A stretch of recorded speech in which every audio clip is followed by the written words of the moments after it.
The Singapore Research Nexus is the Faculty of Arts and Social Sciences attempt to consolidate our research on Singapore.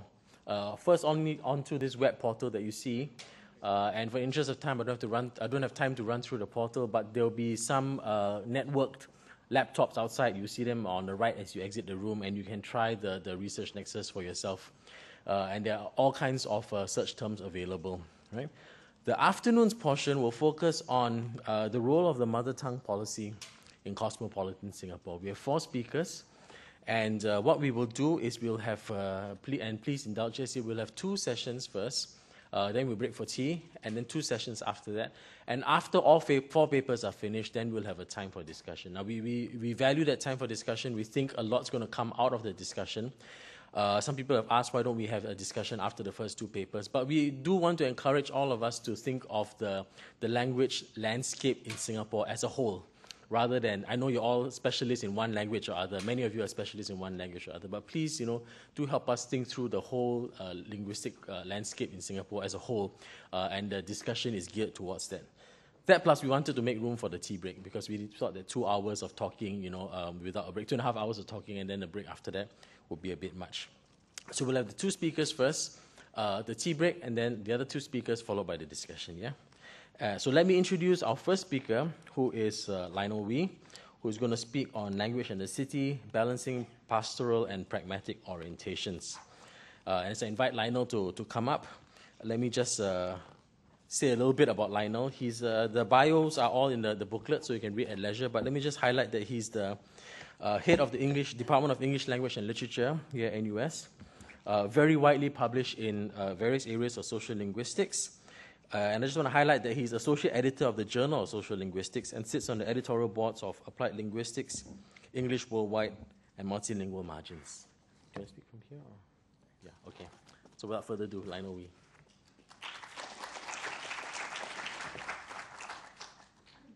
Okay, I'll start by just pointing out things that we already know, but drawn from the latest census of population.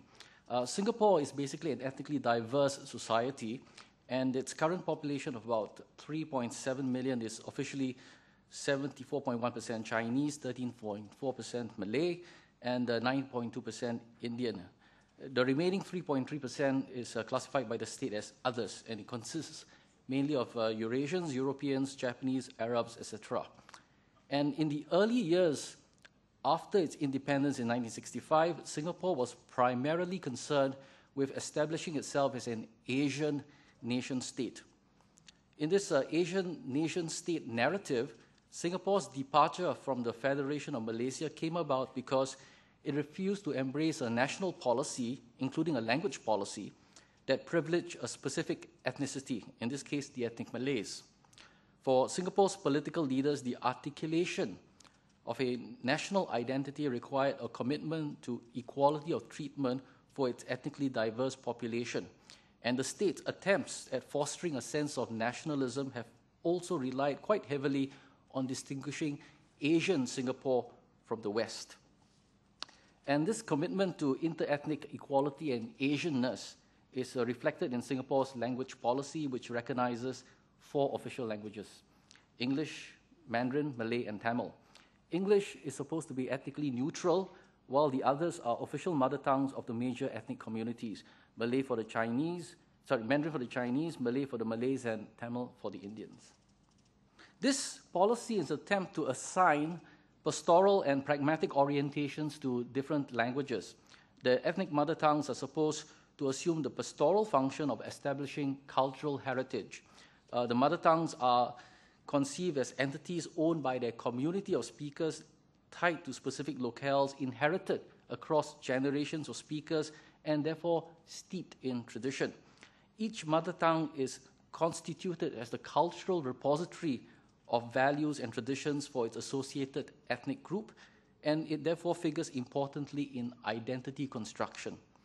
The mother tongues are intended to ensure that Singaporeans remain rooted to their Asian heritage even as they compete globally. In contrast, although the state recognizes English as an official language, it does not wish to accord English the status of an official mother tongue for a number of reasons. One, English is to serve as inter-ethnic lingua franca. 2, as the major language of socio-economic mobility, maintaining an ethnically neutral status for English helps ensure that the distribution of economic advantages is not seen as being unduly associated with a specific ethnic group, which might otherwise raise the danger of inter-ethnic tension. And 3, English is treated as a language that is essentially Western, and therefore unsuitable to be a mother tongue for an Asian society such as Singapore. English is therefore embraced for its pragmatic association with economic development and access to scientific and technological know-how. In recent years, however, Singapore has been quite keen to reinvent itself as a global cosmopolitan city. The government tends to use these terms somewhat interchangeably. Because cities are mainly associated with the functions of residence, business, and entertainment, they do not carry the same connotations of commitment to a national identity. They are thus better able to conceptually accommodate a culturally plural and diverse population. And the idea of a global cosmopolitan city inherits these properties of a city, but adds to them other properties such as, according to Diane Perron's, importance, modernity, and being at the center of world affairs. However, the shift into a global city narrative sits rather uneasily with Singapore's language policy, which was constructed in the context of Singapore's narrative as an Asian nation state. And what I want to do in today's discussion is to highlight some of the implications for Singapore's language policy as it aspires to be a global cosmopolitan city. So I will first talk about the policy in trying to attract foreign talent. Then I will talk about Singlish and the Singaporean diaspora, Singlish in the culture industries, and then point out some conclusions focusing on the implications for Singapore's language policy. So attracting foreign talent. Now, since at least 1997, the state has had to accept the fact that many Singaporeans are traveling, working abroad, and even emigrating.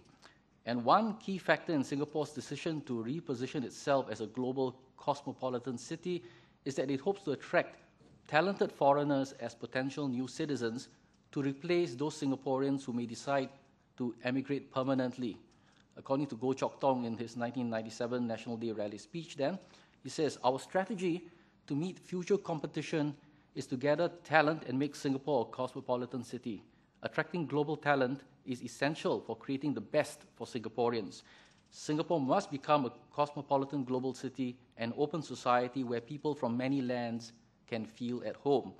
Therefore, we must incorporate into our society talent from all over the world, not just Chinese, Malay, or Indians, but talented people, whatever their race or country of origin, East Asians, Southeast Asians, South Asians, Arabs from the Gulf and Middle East, North Americans, Europeans, Australasians, even Latin Americans and Southern Africans. Some will integrate into our society and settle here. For them, we hope this spirit will eventually evolve into one of loyalty and rootedness to Singapore." Now, because the foreign talent policy aims to persuade such talent to take up Singaporean citizenship, the success of this policy could well change the country's demographics and will eventually impact upon the language policy. Japanese, Korean, French, or American foreign talent who become citizens obviously cannot be expected to embrace Malay, Mandarin, or Tamil as their official mother tongues. Rather, the concept of mother tongue will have to be broadened to include many more languages than the current 3, including, crucially, English. This means that the state will need to abandon its stance that English is unacceptable as a mother tongue and instead recognize that its insistence on opposing this so-called Western language to the so-called Asian mother tongues is no longer tenable. This, however, would also require the state to stop insisting on positioning English as a purely pragmatic language that should have no place in the Singaporean identity, and this leads us to the issue of Singlish. Singlish is a colloquial variety of English, and it's characterized by, among other features, a lack of inflectional morphology, the presence of reduplication, the use of lexical items borrowed from Malay and Chinese, and various discourse particles. So here's a simple example to illustrate all these features. "He always eat hot curries, then kena stomach ache. Hor. Eat, uninflected. Hot reduplication for intensifying the heat of the curry or the spiciness of the curry. Kena, a loan word from Malay. And Hor, a particle usually used to by the speaker to evoke some kind or elicit some kind of agreement or assent from the addressee. So the state sees Singlish as a variety that threatens the ability of Singaporeans to acquire competence in what they refer to as good standard English, because good standard English is prized as a linguistic resource that facilitates socioeconomic mobility in a competitive marketplace, rather than as a heritage language intrinsically valued as a marker of cultural identity. The loss of English is not expected to result in any significant identity trauma. English is supposed to be a language of convenience, so to speak, being learned and used for the mundane, if not profane, purpose of making money or simply getting on in the world. And if some other language should prove to be of greater pragmatic value, speakers might then be expected to shift their language interests accordingly.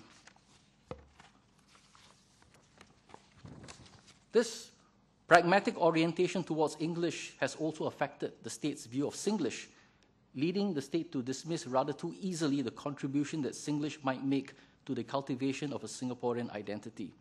However, this anti-Singlish stance is problematic because there is reason to believe that Singlish can help create a bond of solidarity amidst a Singaporean diaspora.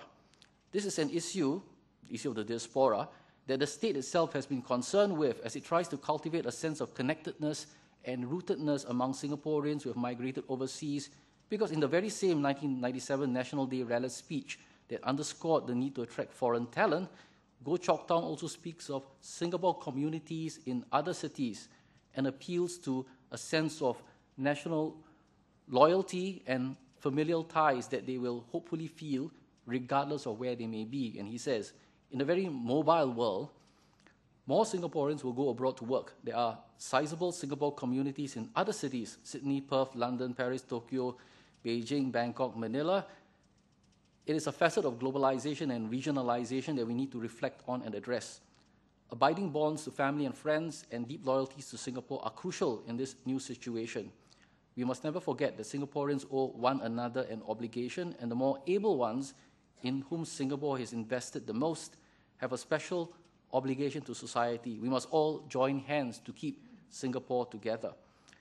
This is a state discourse that tries to combine the notion of a diaspora with continued fidelity to the Singaporean identity. And as Yeo and Willis pointed out in a 1997 paper, cultivating a diasporic identity is a useful political strategy for meeting the challenges of globalization, especially since discourses of diaspora seem to presume the existence of a commonality across diverse flows of people in different parts of the world. Since some of the foreign talent may actually include overseas Singaporeans who may ultimately decide to come home, maintaining and encouraging a sense of identification with Singapore is therefore critical. Unfortunately, the state seems reluctant to recognize that Singlish might prove helpful to this strategy, even though it is clear that for at least some Singaporeans working abroad, the opportunity to use Singlish constitutes one important way in which they can feel Singaporean. As Lady Kong points out, in her observation of Singaporeans working in Beijing, among their ways of recreating Singapore in everyday life is the opportunity to lapse into the use of Singlish, thus reducing the social distance and re-establishing connectivities. In this way, Singlish appears to have potential as a language with strong pastoral orientation, helping Singaporeans at home as well as abroad to strengthen their sense of identification and connection with a national heritage. Returning to the issue of foreign talent, Singlish is also of relevance here. The state has been encouraging newly arrived immigrants to learn English in order to better integrate into Singapore society. But while the use of standard English is certainly useful, it lacks the necessary cultural associations that would allow it to serve as a resource for identity work at the national level. In fact, it seems clear that both locals as well as new citizens tend to treat the acquisition of and use of Singlish as an indicator of successful integration. So a recent news article in the Straits Times entitled New Singaporeans, profiles immigrants from China, Myanmar, and India who, and I quote, lapse into Singlish easily and who have become thoroughly Singaporeanized. The same article describes Meng Qingyi, a newly minted citizen from China, as having been taught Singlish by her Singaporean school friends. It also describes Eddie Goh, originally from Myanmar, whose strong Singaporean accented English and lapses into Singlish make him indistinguishable from any teenager here. The use of Singlish to neutralize social gaps and establish solidarity is in fact one of the reasons put forward by supporters of Singlish for claiming that Singlish warrants a legitimate cultural space in Singapore's linguistic landscape. But Singlish is not only useful in so-called real-life communication, it is also fairly prominent in the culture industries. For Singapore to be attractive as a global cosmopolitan city, attention must be paid to softer criteria as well. Singapore must, as Goh Chok Tong acknowledges, be fun, vibrant, and exciting. In this regard, the state has adopted a more tolerant attitude towards homosexuality and also approved the construction of casinos as part of integrated resorts. These changing attitudes on sexuality and gambling suggest that the state accepts that the presence of, and I'm quoting from Richard Florida here, the presence of a significant bohemian concentration in a region indicates an environment that is open and attractive to high human capital individuals. Put more generally, the global cosmopolitan city is not just a place of work, it is a place to live in, to play, and to create. And this means that Singapore has to also pay attention to the culture industries and aesthetics, which include the Singapore film and tourism industries. So though the Singapore film industry is still at a relatively young stage of development, a number of films have been produced that have done relatively well at the local box office. Some earlier successes include Army Days and Money No Enough. The former is a comedy about the military experiences of a group of enlistees from a variety of socio-economic and ethnic backgrounds. The latter, a comedy drama about the financial problems faced by a group of Chinese-educated friends. Both films dealt with issues that resonated with local audiences, and this resonance was in no small part due to the fact that the films also made use of language that was officially frowned upon by the Singapore state. Army Days used a lot of Singlish, Money No Enough, a lot of Singlish as well as Hokkien, in order to authentically reflect the speech patterns of their respective characters, notwithstanding the fact that, anthropologically speaking, we know that authenticity is an attribute that is socially negotiated and ratified. Other films have enjoyed local and international success, such as Eric Khoo's Mee Pok Man and 12 Stories. Both deal with themes of social alienation among working-class Singaporeans and also make use of Singlish. Again, in order to provide a realistic portrayal of the characters, Mee Pok Man was even invited to be screened at more than 30 film festivals, and 12 Stories was selected to be featured at the Cannes International Film Festival.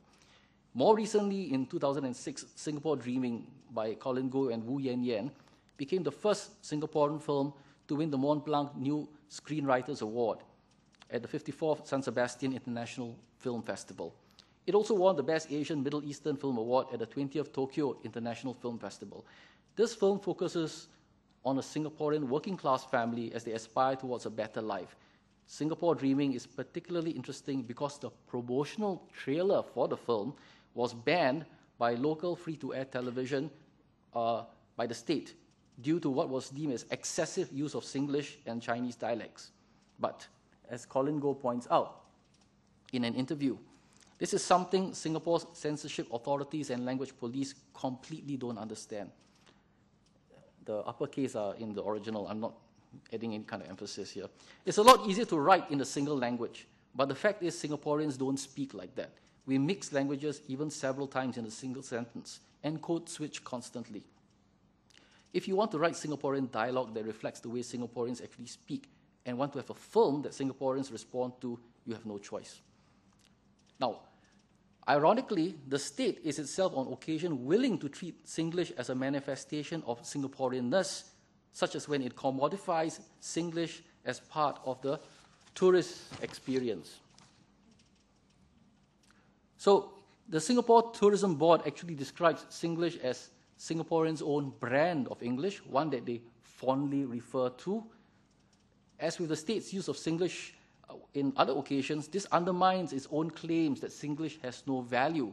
The Tourism Board even adds that the mixed nature of Singlish is not surprising, given Singapore's multiracial background, which is the very same argument that supporters of Singlish have been making.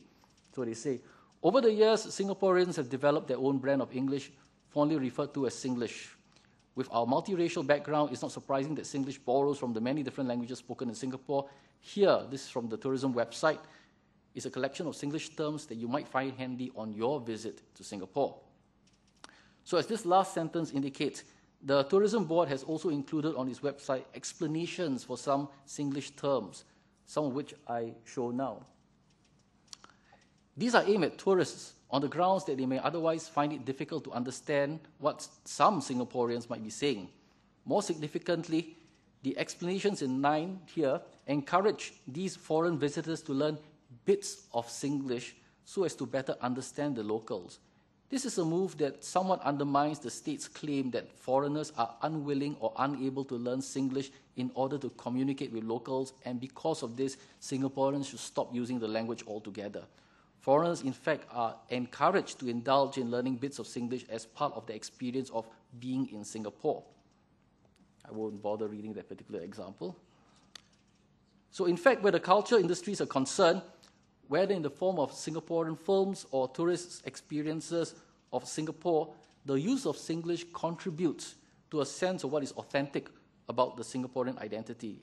And what this means in the case of Singaporean films is that recognition may not necessarily be focused on Singlish or Hokkien per se, but there is little doubt that the use of varieties such as Singlish and the non-Mandarin dialects, despite their officially stigmatized status, does contribute to the perception of authenticity and, as a consequence, raise the likelihood of such recognition and their success as cultural commodities.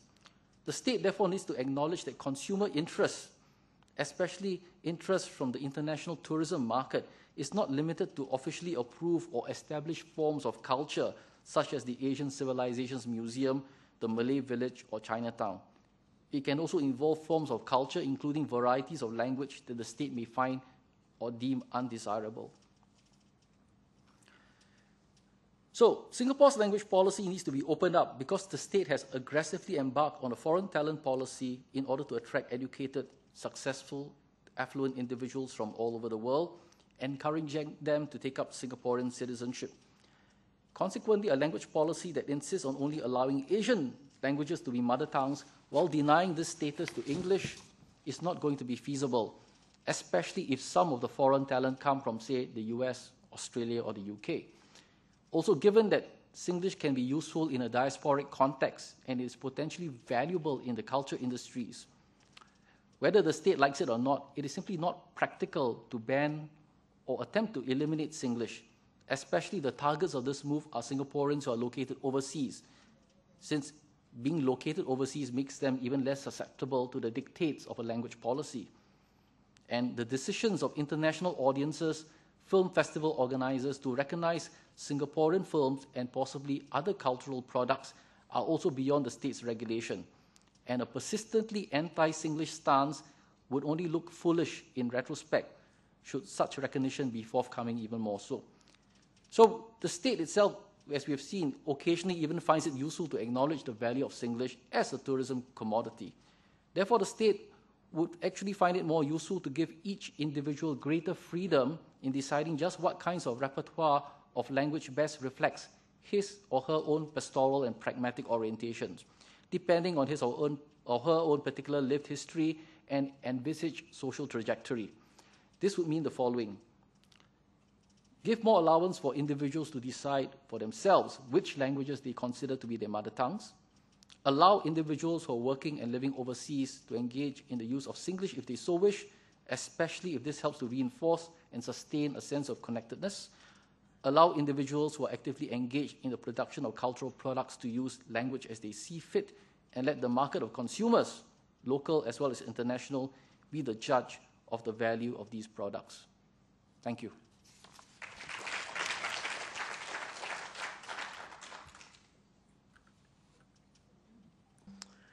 Let Let me just say your lecture, very solid one. Let me reinforce my Singaporeanness in case I have to leave the country. Our next speaker is Associate Professor Leng from the Department of Chinese Studies. And as she makes her way up here, I'll just highlight, again, her bio is in the booklet. She works on a number of areas of research: politeness, compliments, Chinese pronouns, Singapore Mandarin and dialects, and Singapore Chinese education. And she's been a resource person or consultant or otherwise commentator for a number of topics in Straits Times, Lianhe Cao Bao, Chinese and English radio stations, and other places. So without further ado, Ling.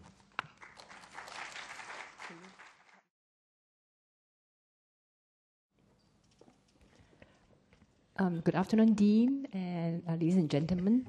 My topic today is the Singapore Chinese language education paradox. Learning Chinese is difficult for Chinese.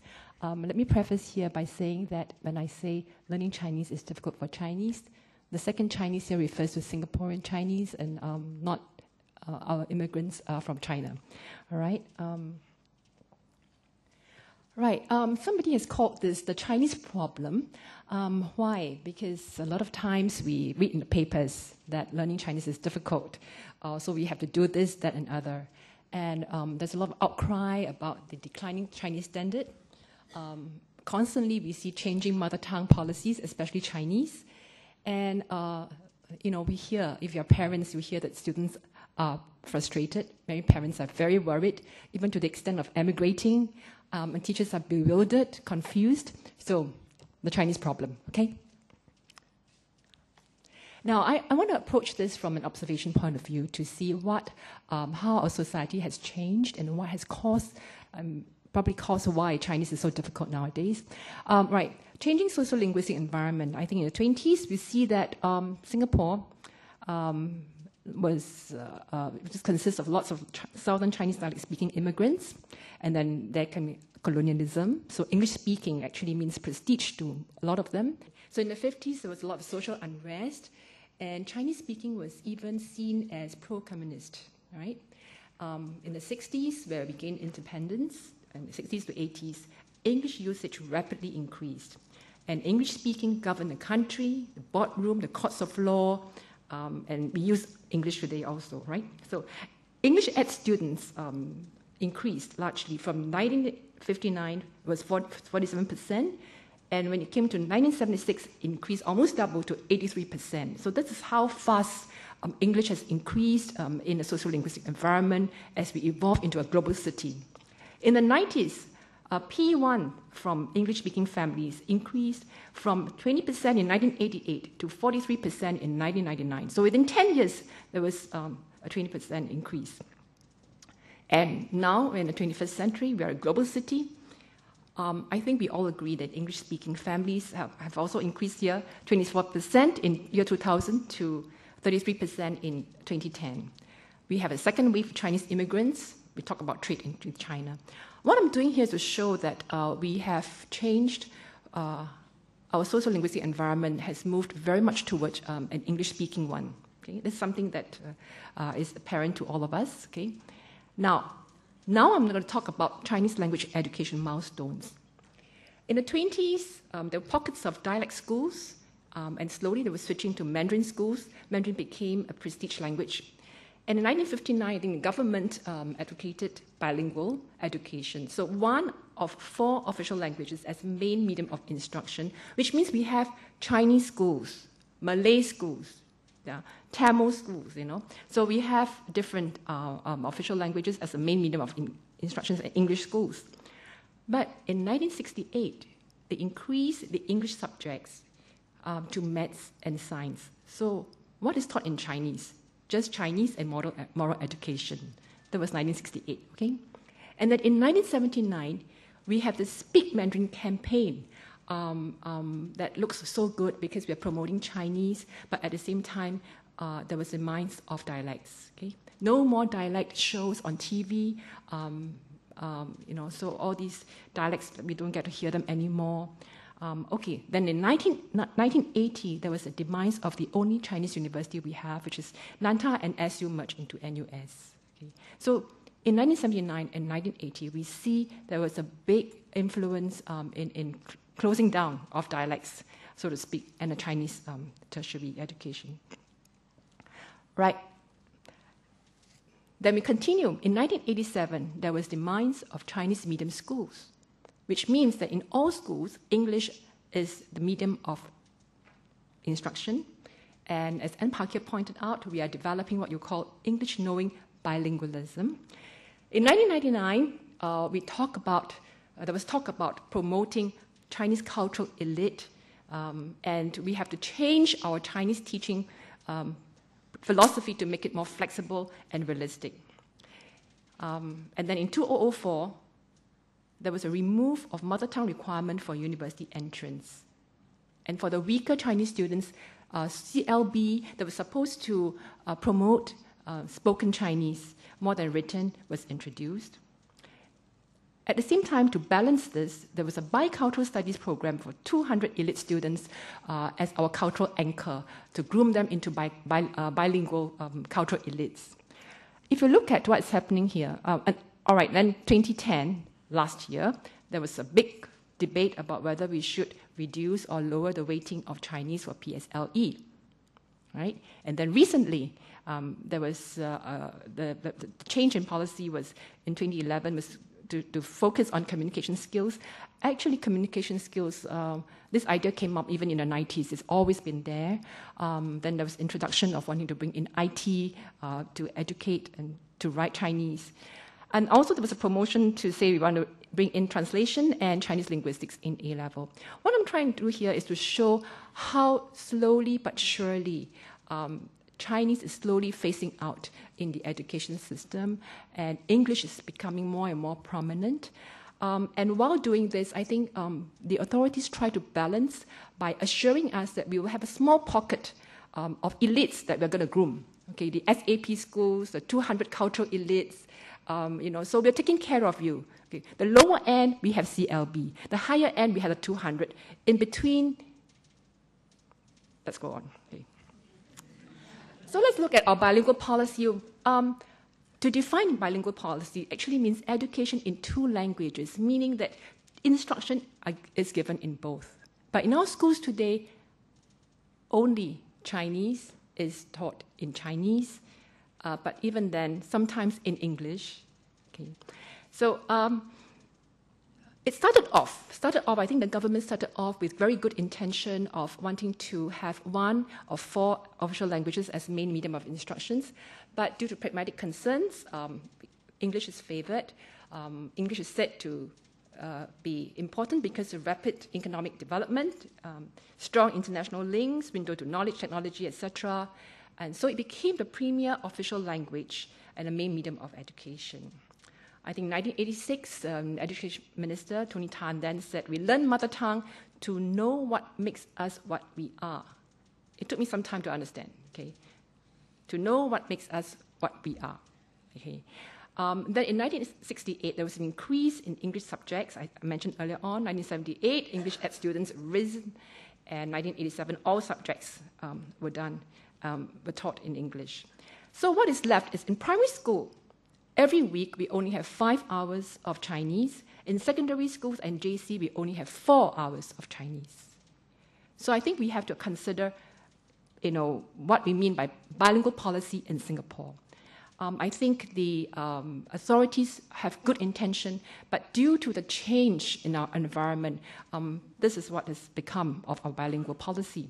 So because of that, let's just look at several important milestones again. The Speak Mandarin campaign was brought in. The aims were set, number 1, to simplify Chinese language environment so that there's no dialect. Second, to improve communication so that the Chinese don't misunderstand each other. I think we used to use Hokkien as a lingua franca among a lot of dialect-speaking Chinese, and I don't think they end up fighting. Okay, number 3, create a Mandarin-speaking environment conducive to the successful implementation of the bilingual education program. Again, what kind of bilingual education we're talking about? So, Speak Mandarin campaigns were targeting in the 80s the Chinese community, make them speak more in the hawker center and everywhere else. In the 1990s to 2000, English-educated people, and 2006 to 2010, the youth. Okay. A drastic measure was taken, that was to remove dialects, I said again, from all the programs on radio and TV. And the elderly, of course, are hard hit. You turn on the TV, no more dialect. Okay? They are forced to either watch English shows or Mandarin shows, whether they understand it or not. How is this related to my talk? Okay, let's see. Okay, so there's the government's been very, very successful.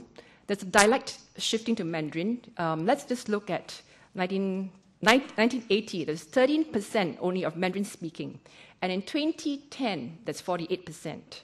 Dialect speaking was 76% in 1980. It went all the way down to 19%. Okay. So we've been very, very successful in this. However, I think this is also in resonance with what Lionel was talking about.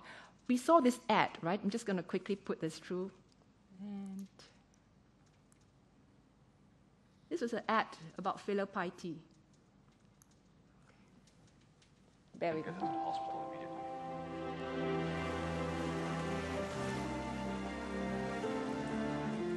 Ba, 奶奶这样对待你很吗？你还为他难过？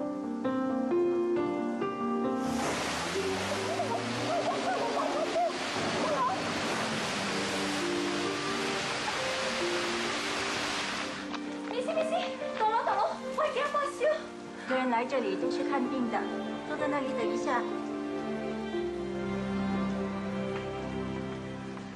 This is a flashback. It's obvious.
Okay, thank you.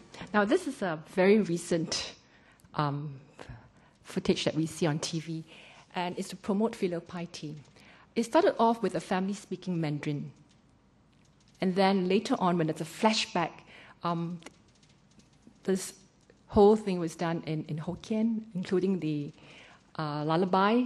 Okay, I think, again, to evoke emotional resonance, there's a return to dialect.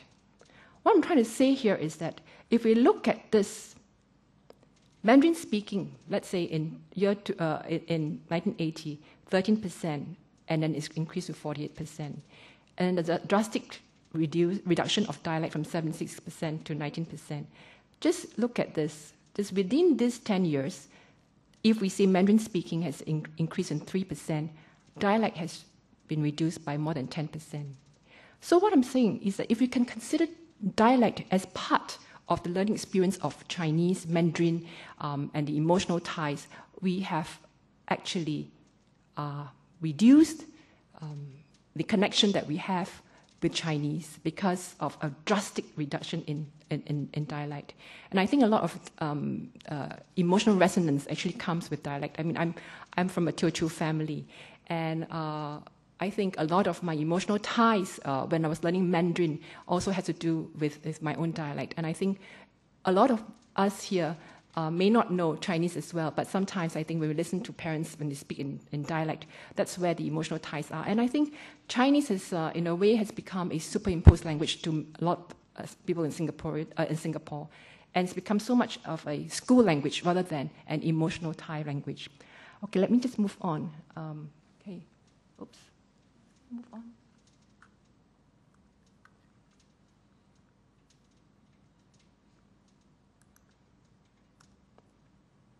Oh. Okay, so the changing roles of Chinese language in Singapore. Earlier on, it was for daily communication in the early days, and then it became a prestige language. Then very quickly, it became second fiddle to English. So what is mother tongue? Actually, Mandarin became the second language, so it's not really what you call mother tongue, because linguistically speaking, mother tongue means the language you speak at home. And then for cultural reasons, we talk about to know what makes us what we are, so it's largely for ethnic and cultural identity. But at the same time, the domain of usage for Chinese language is very limited in Singapore. The market, the hawker centers, the classroom, perhaps with grandparents. So pragmatic reasons have to come in. If a child is very good in English, he can survive in Singapore very well. But the only time he can't survive is he can't pass his exams, right? So they have to cross this hurdle of passing exams, PSLE, AO levels. So it came to a stage where, for Singapore, a lot of Singaporeans, some of them will have Mandarin actually as an L2, second language. Some could treat it even as a foreign language. For the Chinese immigrants, of course, it's L1. And now we talk about instrumental reasons to do trade with China. Okay, let's look at the SAP Chinese language usage pattern. This is a study done by my colleague Ho Chi Lik when we were doing some SAP, we're mentoring some SAP schools. So he was mentoring Diamond High, so I took this from him. Okay, and they were doing just a research to find out how much Chinese they're using outside classroom. And mind you, this is an SAP school. So during CCA, they say they speak 30% of Chinese, 70% of English. Social interaction among these so-called good Chinese students, 15% of Chinese and 85% of English. Discussion of schoolwork, only 5% of Chinese, 95% of English.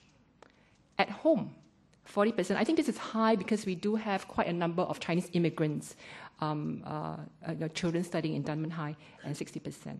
This is to show that even in the SAP schools, among the students themselves, when they discuss and when they talk and when they interact, they largely use English. So this is our environment. So changes in Chinese teaching and language came about because there were lots of criticisms regarding the teaching and learning methods. Number one, too much memory work, all right? Number two, boring lessons, all right? And then number three, expected to reproduce verbatim for exams. And then in the end, you find that they can't use the language in everyday life. These were the criticisms, right? So there were changes to respond to these criticisms. Number one, there was this big issue about being flexible and realistic. Okay. So how the changes come about? Exams. You don't want verbatim memorization? Okay, let's have open-ended reading comprehension passages. And most of these are unrelated to textbooks. Okay.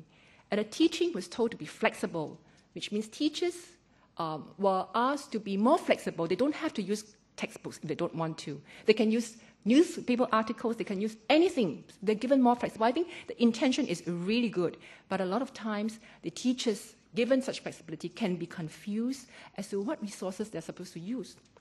If they use textbooks, they are worried because the exam is largely on comprehensions based on current affairs. But if they use current affairs newspaper to teach the students, these students do not even have the basic vocabulary and phrases to deal with.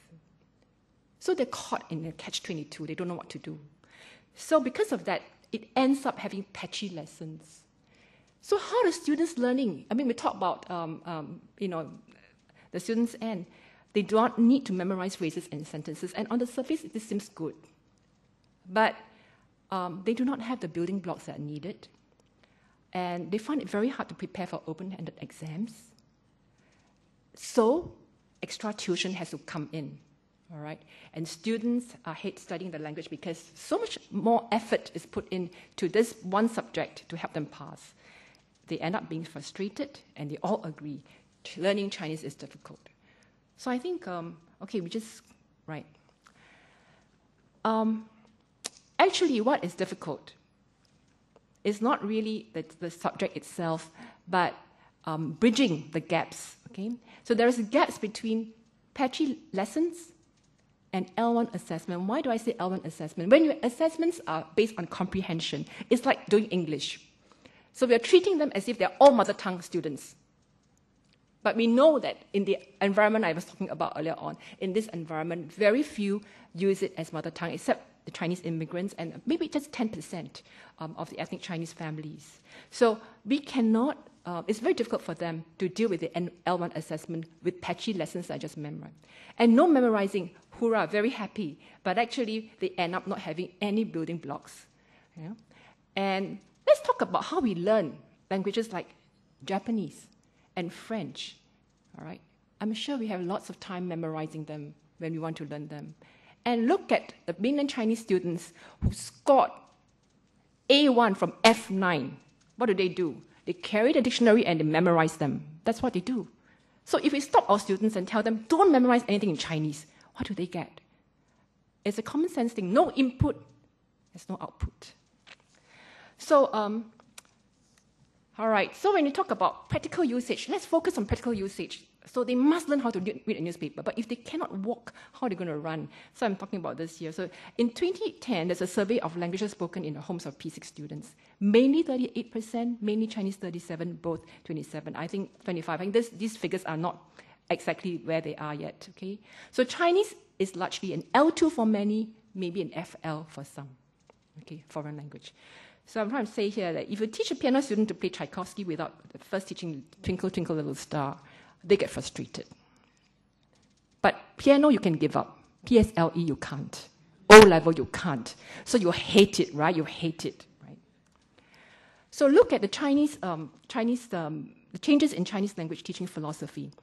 I think these are all given out of good intention to make Chinese so-called easier. So there's a talk about flexible and pragmatic learning. In Chinese, we call it 活学活用.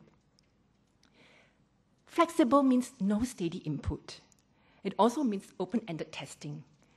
In the end, the students are stressed more than being happy, all right? And then there's this teach less and learn more, 少教多学. What it's trying to achieve is that, whatever we teach you, you are free to learn from the outside environment. You can learn from the newspaper, you can learn from media, you can learn. This is actually good intention again. But with a very limited class time, teach less means learn less. Okay. And then there was another advocation to say, these students don't understand Chinese very much. So use English to teach them Chinese. And I have the opportunity of speaking to an ACS boy and said, so how's learning Chinese in school? He looked at me and said, but the teacher used English to explain Chinese to me. I said, don't you want that? And he says, he looked at me. I think what he's trying to say is that I don't get to hear enough of the language anymore. And mind you, this is from an English medium primary school. So they even recognize that you could use simple Chinese to explain them until they understand. So otherwise, why we talk about immersion, And then the last one that we have is 乐学善用. This is in January, this is brought up 乐学善用. And I don't think it's been translated, so here's my translation. Happy learning and practical usage. I think we have to, I think this again is a very good, make them happy learners and help them to use them well. But we have to ask ourselves, so what's happy learning? Does happy learning means we watch movies, we have plays, we have games, and then and we become effective learners? I'm not against all these fun things. I think by all means use all these fun things, but make them effective learners. I think only effective learners can end up to be happy learners. Okay? So how did we get to this difficult stage? Firstly, there's limited exposure. As I talked about, the whole environment, there's very limited exposure. They end up to be either L2 or foreign language students. We have a largely English-speaking environment. I don't think we have to belabor that. And limited class time. In primary school, okay, 1 of 4 subjects is Mandarin, is Chinese. But in secondary, you panic. 1 in 8 subjects, okay? And they have to spend so much time learning all the other subjects. How are they going to spend time learning Chinese? It's okay. I think our students know that Chinese is important and they want to master the language, but they are frustrated because they find that even after they learn 听写, 默写, spelling, they fail in the exams. There's a big gap between what they are able to learn and how they perform in the exam. So we are frustrating them, So there's a lot, I think there's a lack of good Chinese TV programs. I think children learn a lot when they watch TV. If they watch Natural Geographic, they watch Discovery Channel, they watch history, they learn English without consciously saying, I'm sitting down to learn English. Can we do that for Chinese? Every time I turn on the Chinese program, I see somebody being slapped, somebody crying, fell on the floor. And I don't think our young people are interested in those things. So if we really want to do something about it, I think the TV programs have to come in. Okay. And so in the end, they just want to get it out of the way, learning to pass. And also we have disjointed Chinese lessons. We remove primary work, no phrases, no sentences, no foundation. Change exams to open-ended comprehension. This is L1. They cannot reach L1. Okay. How did we get to this difficult stage? Again, consequences. Confused teachers, poor thing. Textbook, they're doing the Indian dance on textbook or newspaper, textbook, newspaper, And then there's this frustrated students, as I mentioned. So a lot of times the teachers would choose 6 texts out of 12 and then show them comprehension. Many comprehensions, no steady input, patchy learning. So tuition has to come in, double the time from any subjects, cope with exams, memorize. So I asked one student who's just finished his O-level, how do you learn Chinese? He says, I just take a few essays and I memorize them. And I make sure my paper too, I just use those essays to go through, and then the rest of the comprehension, I just, do whatever I can. Okay. So if they can't learn in classroom, they're frustrated. It's very easy for them to give up and hate it. So it's difficult. Worried parents, they panic because they have to pass exams. Look for tutors, complain Chinese is difficult. So please reduce the waiting. Okay. So summary. L2 and FL learners, that's what we have. But we actually have an L1 examination situation. If there's no steady input, how can we deal with open-ended exams? So second language acquisition experts mentioned, learners must be taught as quickly as possible to think in the second language, and for that purpose must use that language constantly without returning to the first. Listening, practice, repetitions are means by which children learn the first language, and these processes should be employed in second language learning as well. Okay. So suggestions and solutions. Who are we catering to? I think we have to determine for ourselves who are we catering to. We have to determine the CL level. Is it second language, foreign language for some? Okay. If it is a natural language, we learn it at home. But if we only learn it in school, it becomes a formal language for many. I think we can focus on the 80%. Let's not worry so much about the 200 cultural elite. If they're good anyway, And don't just concentrate on the CLB and tell them you can pass just by speaking. Look at the 80%. What are their needs? Okay. Align the curriculum and assessment to L2 or F2. FL. Okay. To do this, we have to be very, very serious. Maximize limited class time by setting clear and limited goals. I almost feel that we need engineers in this.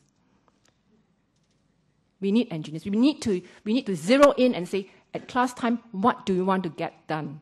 What are our goals? Okay, so focus, assessment, you have to focus on building foundation. What is tests should be taught. Okay, we have to build confidence and boost morale in them.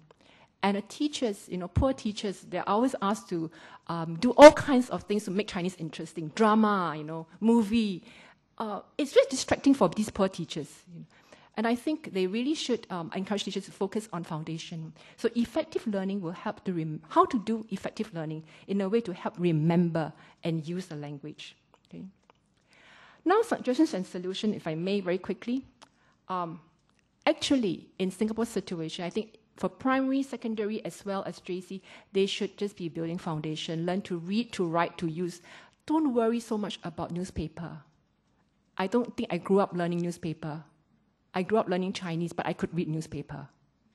Okay, good text. I think good text to interest the students, to make it relevant to them is very important. And systematic and cumulative phrases, not random. Let the kids open up and they can build up. There's blocks to build. In English we have Peter and Jane, right? Here is Peter, here is Jane, and we build up all the way to 13. Can we have something like that for Chinese? So that they open the book, they know how to read, they can move on to the next, and their confidence is being built. And if you look at young readers, I just show you, all this Donning Kinder's reading, beginning to read Star Wars Clone. This is very low level 1. And progress all the way to level 3. Reading alone. Focus on reading alone.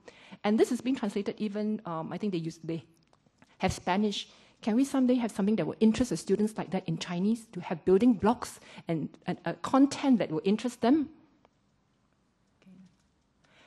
Environment and media, I think increase preschool time of rhyme, songs, and play. I have a PhD student under myself talking about how songs are important in preschool and the learning of Chinese, okay?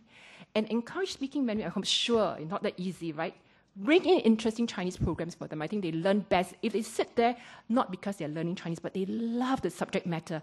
They will get sucked into it. I think 大长今 is one of the few things, right? But after all, there's only 大长今 and 大长今, and I don't know, what else. So create situations to use CL in real life. Again, easier said than done. I think a total immersion has to come in. So I think the focus should be in the end, building foundation and learning how to use. And confident learners are happy learners. I think our government has a lot of considerations. They have to tell the Chinese community, Chinese standard is not dropping, okay? We make sure we maintain a standard. I think we have to be more concerned about the end students, Be concerned about how to build their foundation, more than talking about lowering or increasing our standards. So, right. So input of Chinese language, how it should be. The learner should have input from classroom, from home, from environment. But now, home, environment, and classroom is patchy. So the big one is tuition. So it's it's a lot of headache for the students, right? All right. So if the clocks are in place, you actually have the environment, the classroom, the home moving like that. But we don't have this anymore. So we really have to zero in to the classroom that we have and be engineers and make sure that we are fair to them. What we learn is really what they want, and they can really use it. I think that's my talk. Thank you very much.